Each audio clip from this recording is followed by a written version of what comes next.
আচ্ছা, আমরা fixed partition দেখলাম। এবার যেটা আমাদের নেক্সট তোমার যেটা হচ্ছে এর আছে কন্টিগুয়াসের মধ্যে, যেটা হচ্ছে ডাইনামিক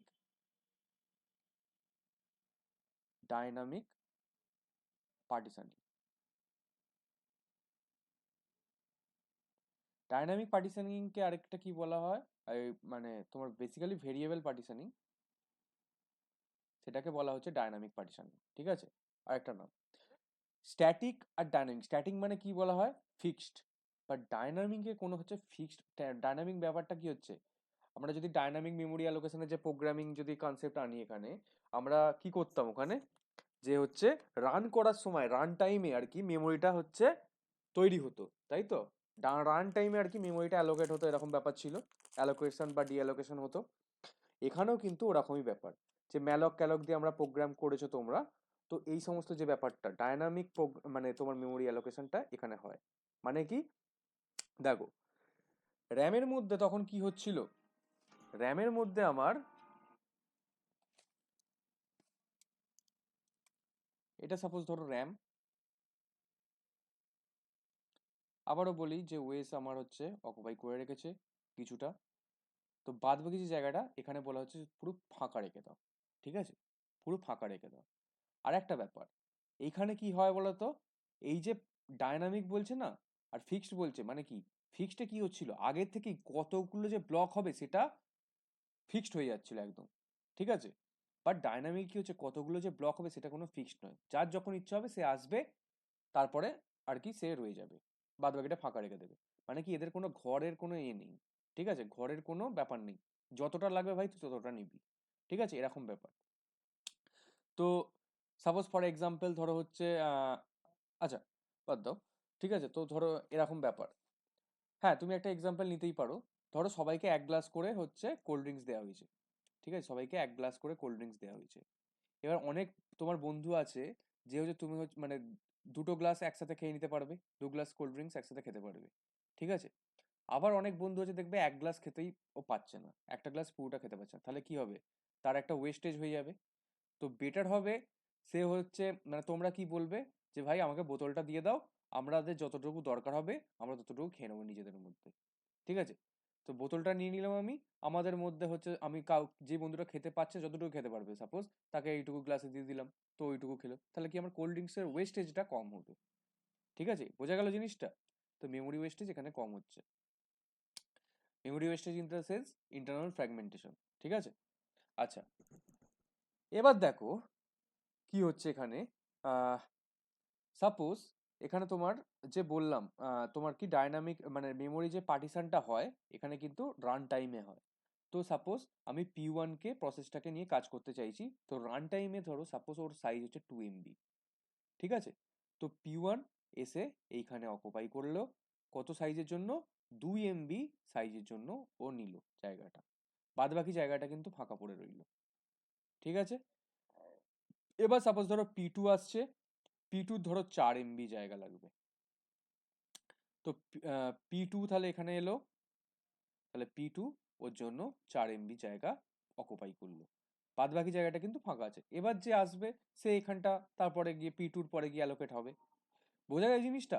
এটা কিন্তু আগের বারে কি করছিলাম আমরা, যে ফিক্সড করে দিচ্ছিলাম জায়গাটা, আমরা ফিক্সড করে দিচ্ছিলাম, বাট এখানে কোনো ফিক্সড করছি না জায়গাটা, আমরা মানে তোমার কি বলবো ভেরিয়েবল রেখে দিয়েছি ডায়নামিক্যালি, যখন হচ্ছে রান টাইমে আর কি হচ্ছে, রান টাইমে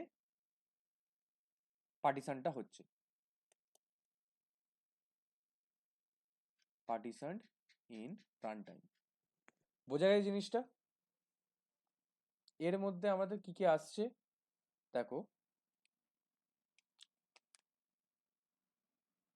কি কি পয়েন্ট আমাদের ডিসকাস করতে হবে।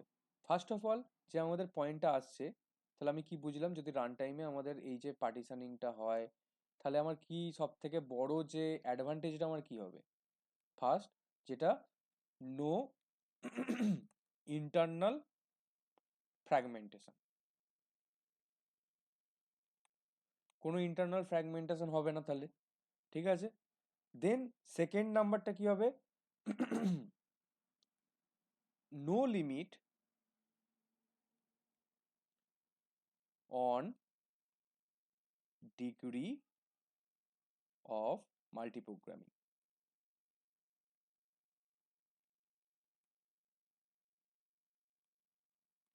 নো ডিগ্রি অফ মাল্টিপ্রোগ্রামিং, এর কোনো লিমিটেশন থাকবে না। আমাদের কি ছিল, ফিক্সডে কি ছিল, ফিক্সড পার্টিশনের মধ্যে কিন্তু আমাদের যে পার্টিশনটা আগে থেকে হয়ে যাচ্ছিল, ধরো 4টে বা 3টে যাই হোক, সেটা পার্টিশনটা আগে থেকে করে দিচ্ছিল, মানে কি ওখানে শুধুমাত্র 4টে প্রসেসই অ্যারাইভ করতে পারতো। বাট এখানে কটা প্রসেস আমার অ্যারাইভ করবে তার কোনো ফিক্সড মানে কোনো লিমিট আমি রাখছি না। এখানে ধরো P2 আসছে, ঠিক আছে, তো ধরো এখানে 2 MB সাইজ করেছে, এটা ধরো 4 MB করেছে, ঠিক আছে। সাপোজ আরেকটা এলো, সেটা হচ্ছে P3, সেটা 1 MB করলো, ঠিক আছে। তারপর P4 ধরো এলো, সেটা হচ্ছে আরো 2 MB নিল, ঠিক আছে। লাস্টে ধরো সাপোজ এলো যে P5, সেটাও ধরো হচ্ছে 3 MB নিল। এরকম ভাবে সাপোজ আমি একটা রাফ একটা ধরে নিলাম, ঠিক আছে। তো এখানে কোনো লিমিটেশন নেই যে এতগুলো প্রসেস একই টাইমে এতগুলোকেই আমাকে রাখতে হবে, বাদ বাকি আমি রাখতে পারবো না, এরকম কোনো ব্যাপার নেই এখানে, ঠিক আছে। তো লিমিটেশন অফ মাল্টিপ্রোগ্রামিং এর কোনো মানে এখানে নেই। তাহলে এটা আমার হলো একটা, ঠিক আছে। দেন আমার যে থার্ড নাম্বারে যেটা আসছে, যদি 3 নাম্বার দেখি, তাহলে আমার 3 নাম্বারে আসছে হচ্ছে no limitation in on process size also. No limitation on process size also, মানে কি প্রসেসের সাইজের ওপরেও কোনো নির্ভরযোগ্য করছে না। সাপোজ এখানে যেমন হচ্ছে আমাদের ওখানে কি হয়েছিল, এক একটা পার্টিশনে কি হয়েছিল, যে ধরো এখানে এটা 16 MB করেছিলাম, ঠিক আছে, এটা 8 MB করেছিলাম, এটা 4 MB করেছিলাম, এরকম একটা করেছিলাম, ঠিক আছে। তো 16-র যদি বেশি কিছু থাকে আসতো, আমার তো হচ্ছে এখানে তো রাখতে পারতাম না। ধরো 17 MBর একটা প্রসেস এলো, তাহলে সেটাকে তো আমি এখানে রাখতে পারতাম না। বাট এইখানে ধরো এই এই র্যামটায় ভাবো আমার এখানে জায়গা পুরো ফাঁকা পড়ে আছে, ঠিক আছে, এখানে তো কোনো ব্লকের ব্যাপার নেই। ও 16 MBর একটা প্রসেস আমাকে আনতে চাইছে, তাহলে ইজিলি আমি একটা P3 ধরো 16 MBর, সেটা আমি রাখতে পারবো, বাদ বাকি যদি ফাঁকা থাকে তো ফাঁকা পড়ে থাকবে, ঠিক আছে, বোঝা গেছে ব্যাপারটা। তো এখানেও কোনো লিমিটেশন নেই, ঠিক আছে। যদি জায়গা পড়ে থাকে তাহলে সে চলে আসবে, না আসার কোনো ব্যাপার নেই, ঠিক আছে। তো no limitation of process size also হয়ে গেল আমার। দেন আরেকটা ব্যাপার আছে, যেটা হচ্ছে এখানে যেটা ফল্ট করে, যেটা হচ্ছে এক্সটার্নাল ফ্র্যাগমেন্টেশন কিন্তু এখানে হয়, ঠিক আছে। এক্সটার্নাল ফ্র্যাগমেন্টেশন কিন্তু এইখানে হয় কি করে,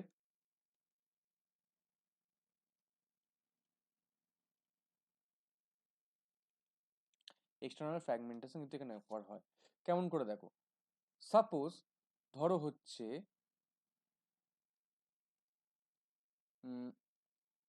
সাপোজ এই প্রসেসটা ধরো P2টা আমার হচ্ছে কাজ হয়ে গেছে সিপিইউকে, P2 এখানে আছে পড়ে, P2 ধরো কাজ কমপ্লিট হয়ে গেছে, P2কে আমি রিটার্ন করে দিলাম, মানে ডিঅ্যালোকেট করে দিলাম।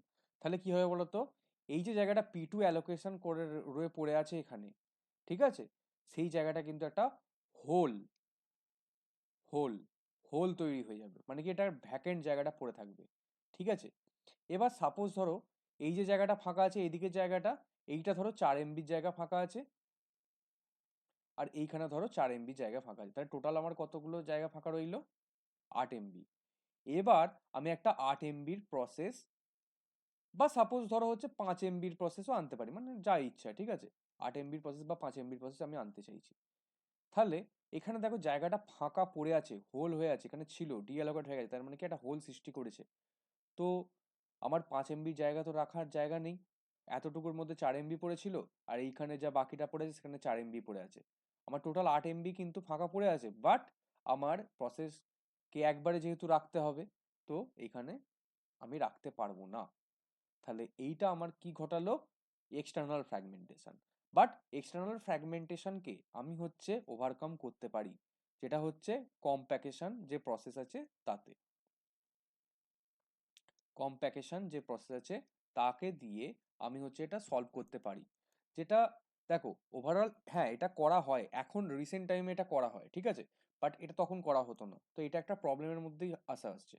এখন আমাদের ভার্চুয়াল মেমোরির কনসেপ্ট এসে গেছে, হ্যান ত্যান অনেক কিছু চলে এসছে, ঠিক আছে।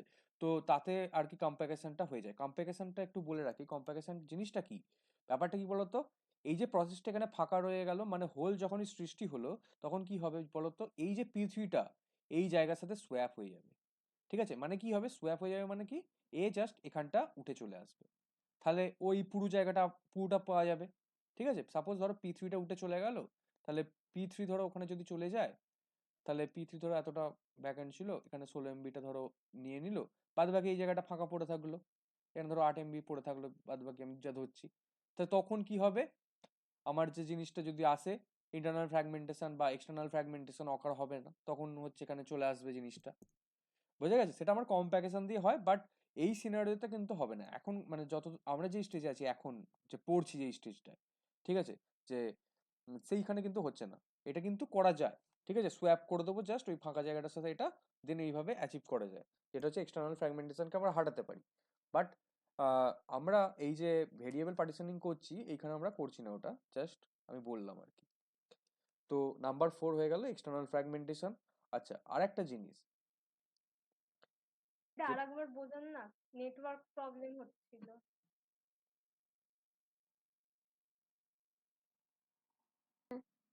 আচ্ছা, এক্সটার্নাল ফ্র্যাগমেন্টেশন হলো, দেন আরেকটা যেটা আছে, যে অ্যালোকেশন ডি একটা যেটা হয়, যেটা আমাদের যে অ্যালোকেশন ডি অ্যালোকেশন যে বলছি,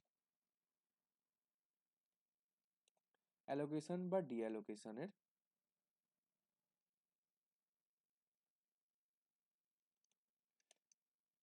আর মোস্ট কমপ্লেক্স। ঠিক আছে, এই যে অ্যালোকেশন যে এই যে হোল হচ্ছে, ঠিক আছে, তারপর ধরো হচ্ছে মানে আরেকটা, আবার এই যে চলে যাচ্ছে ও, তার জন্য কি হচ্ছে, আবার একটা প্রসেসকে আনছি আমি, তার একটা ভেরিয়েবল সাইজ করছি, ওভারঅল একটা ডাইনামিক যে ব্যাপার করছি, ঠিক আছে, ডাইনামিকের জিনিসটা আমাদের একটা কমপ্লেক্সিটি আছে, ঠিক আছে, যেটা হচ্ছে মানে কষ্টকর বা একটু শক্ত করা, ঠিক আছে। বাট যেটা হচ্ছে কন্টিগুয়াস মেমোরি অ্যালোকেশনে কি হচ্ছিল, আমরা করে দিচ্ছিলাম, যে হচ্ছে একটা ফিক্সড করে দিচ্ছিলাম, এত ঢুকলে ঢুকবি, না ঢুকলে না ঢুকবি। বাট ডাইনামিকে কি হচ্ছে, এই যে ব্যাপারটা কখন কে ঢুকতে পারছে, বাদ বাকিটা যে ফাঁকা আছে, ভ্যাকেন্ট পড়ে আছে, তো এইটা ওভারঅল একটা কমপ্লেক্স জিনিস, যে আমরা যখন হচ্ছে কি বলবো ইমপ্লিমেন্টেশন করবো আর কি, বেসিক্যালি সেটা একটা কমপ্লেক্সিটি, সেটাই আর কি বলে দিয়েছে। তাহলে দেখো টোটাল আমার কি হচ্ছে ভেরিয়েবল পার্টিশনিং এ, এই যে নীল ব্লু কালি যেগুলোতে লিখেছি, যেমন হচ্ছে number of no internal fragmentation, ঠিক আছে, no limit on degree of multiprogramming, low limitation on process size also, এইগুলো হচ্ছে আমাদের অ্যাডভান্টেজ ওভার কার, ওভার হচ্ছে স্ট্যাটিক, ঠিক আছে, over static partitioning. But external fragmentation, allocation ডিঅ্যালোকেশনের যে হচ্ছে কমপ্লেক্সিটি, এইটা হচ্ছে আমার কিন্তু ডিসঅ্যাডভান্টেজ, ডিসঅ্যাডভান্টেজ, ঠিক আছে। তো এই ছিল আমাদের টোটাল আর কি ডায়নামিক ভেরিয়েবল পার্টিশনিং।